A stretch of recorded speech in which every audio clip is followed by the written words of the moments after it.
Hi everybody, my name is David Bolton. I'm the Programme Director of the BSc Business Management undergraduate programme and the associated pathways. And I'm here with Dr. Lucy Minford, who is the lecturer within the economics department and has a great deal of experience in dealing with group work and assessing group work as well. So that's what this brief presentation is actually going to be about. Managing group work and looking at why group work is actually so important for you, and how you can manage that process to make the most out of it. There's some pictures of what we actually look like, and a very nice background of the Great Hall and the School of Management as well.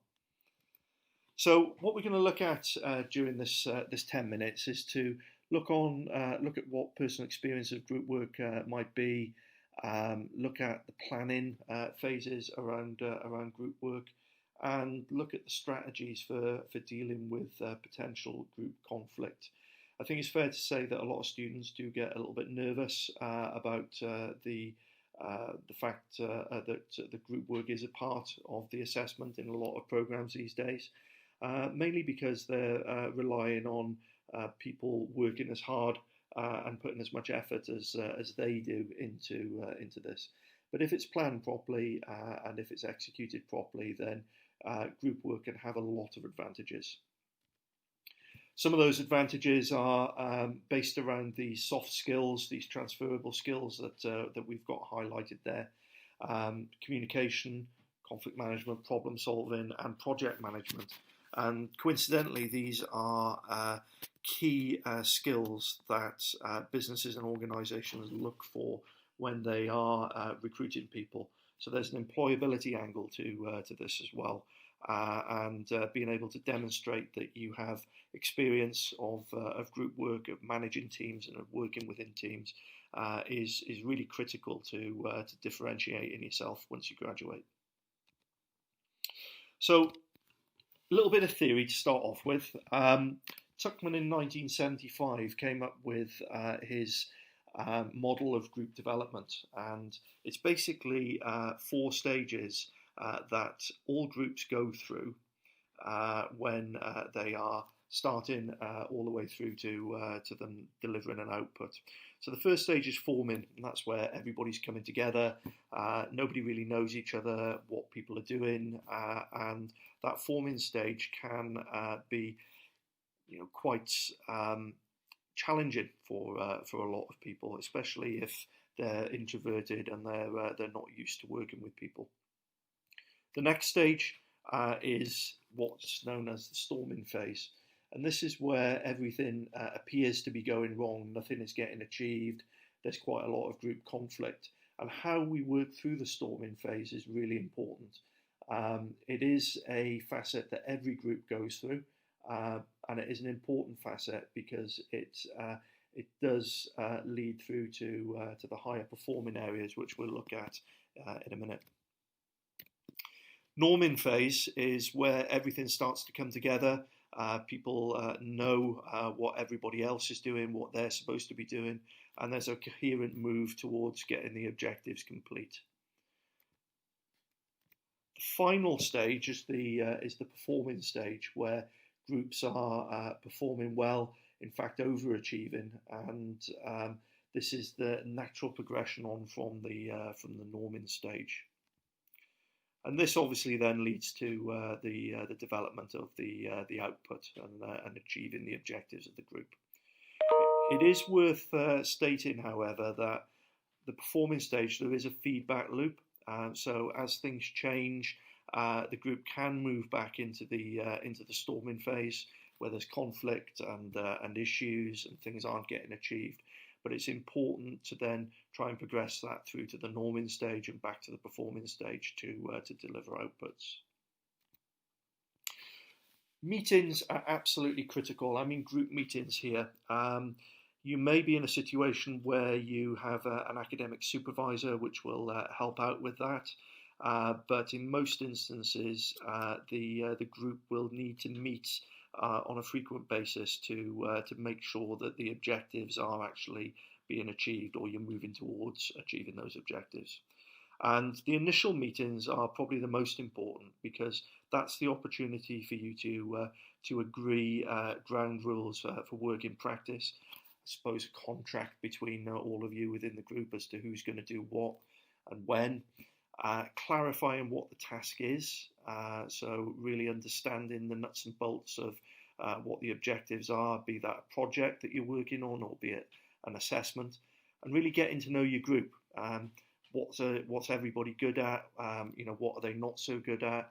And how you can start to work together as a team. Subsequent meetings, therefore, are around reflection, feedback, what's been done well, what hasn't been done so well, what can you do to change what's happening if needs be, dealing with potential conflict, monitoring effectiveness, and allocating work. And it is a stepping stone. That's why I've used that picture. You've got to think about it as you're trying to cross a river, and each of these stages is a stepping stone within that river. Getting to know your group. I think everybody should have an open and positive attitude. Okay, you've got to go in thinking that your team is going to work well and everybody is going to get on and everything is going to be fantastic.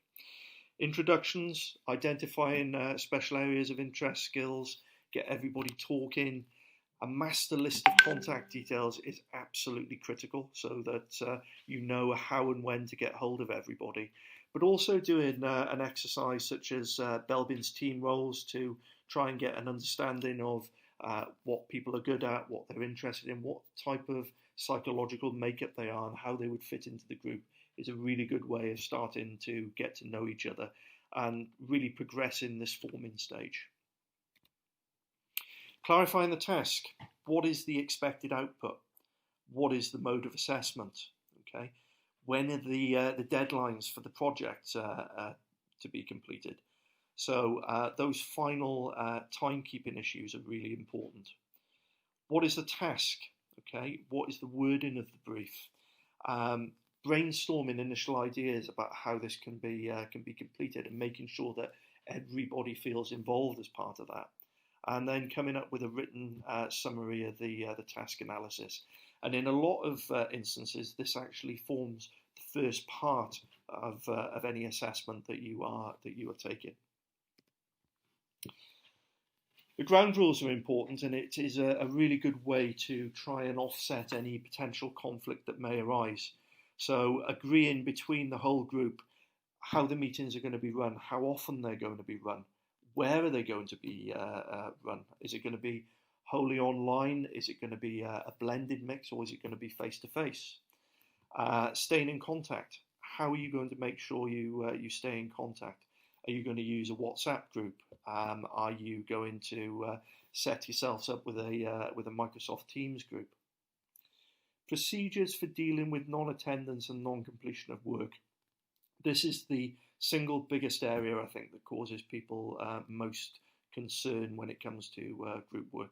But if you come up with a procedure and a contract of how this will be dealt with, everybody knows where they are from the beginning. Having a leader. Now, that leader doesn't have to be a permanent leader. It could be a rotating one for a chairperson, for instance, for each of the meetings. That chairperson has that responsibility to make sure that the objectives are being driven forward and the meeting is being run as it should be. Having somebody taking minutes so that what is agreed during those meetings is put in writing, and people can then be accountable for what they've been asked to do. And reaching agreement in meetings. You're not going to get on with everybody all the time. You may disagree with a lot of what people are saying. However, coming to a consensus is a really important skill that is part of this storming phase. Allocating workouts. It's in certain circumstances, people will try and take on a lot of issues themselves and a lot of this work themselves. However, it's important for people to feel that they are part of the team and are contributing to the success of what is happening. So having manageable subtasks, people that are actually responsible for specific areas, be it marketing, be it project management, and so on. Actions linked to those subtasks and actions prioritized and allocated. So this is something that is happening during these meetings. Who is responsible for which particular area, and who is responsible for the subtasks that actually go under that. Okay, so it may be that you have little subcommittees that are forming out of the main group.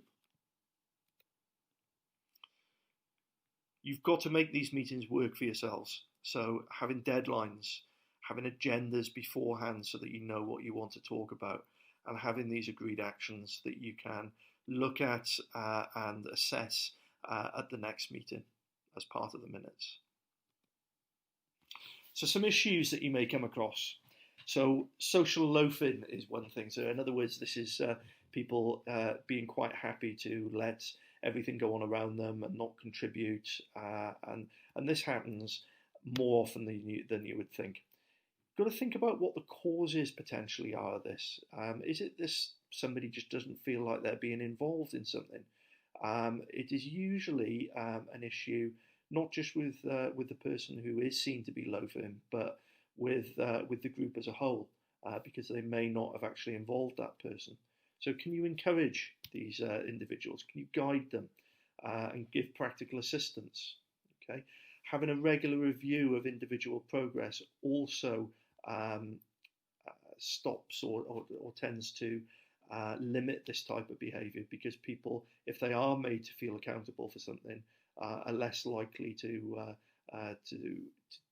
be in this sort of position where they are not contributing as they should. And as I said, in many instances, you will have an academic supervisor who will be able to help out and mediate in issues such as this. On the flip side of this, you may have domineering members, and as I was just saying previously, somebody that wants to try and take on and do everything. And that can come across as deliberate turn-taking, speaking over somebody, not listening to the rest of the group. And there are two ways that you can deal with this. An indirect approach, which is probably the best one initially, where blanket statements can be made about collaboration, and that you can inject a little bit of humour into it as well, because sometimes these domineering members may not think that they are being domineering or taking control of everything. A direct approach could help as well. A private conversation with one of the group members with the domineering members, or a domineering member, or a group discussion about revisiting how the group should work, and that everybody should have their turn. If problems can't be resolved within the group, talk to your lecturer or tutor or your academic supervisor. Okay, they are there to help. It's not in anybody's interests for the group to fail and for people not to do as best as they possibly can. So your lecturer, your supervisor will be in a position to help you, and they will help you. So some take-home points. Ground rules. Set those ground rules out. They're really important. Okay. Allocate the work based on the task analysis and the group analysis. Okay, so what is the task? What are we trying to achieve? What are the skills of people within the group? And make people accountable. Have these effective meetings on a regular basis with roles, actions, and records. Think about the direct and indirect strategies for addressing conflict. And reflect on not just a mid and end point, but on a week-to-week basis about what's gone well, what hasn't gone so well, and what you could do differently to change those in the future. That's it from us. We're around now to take some questions if there are any questions, and thanks very much for listening.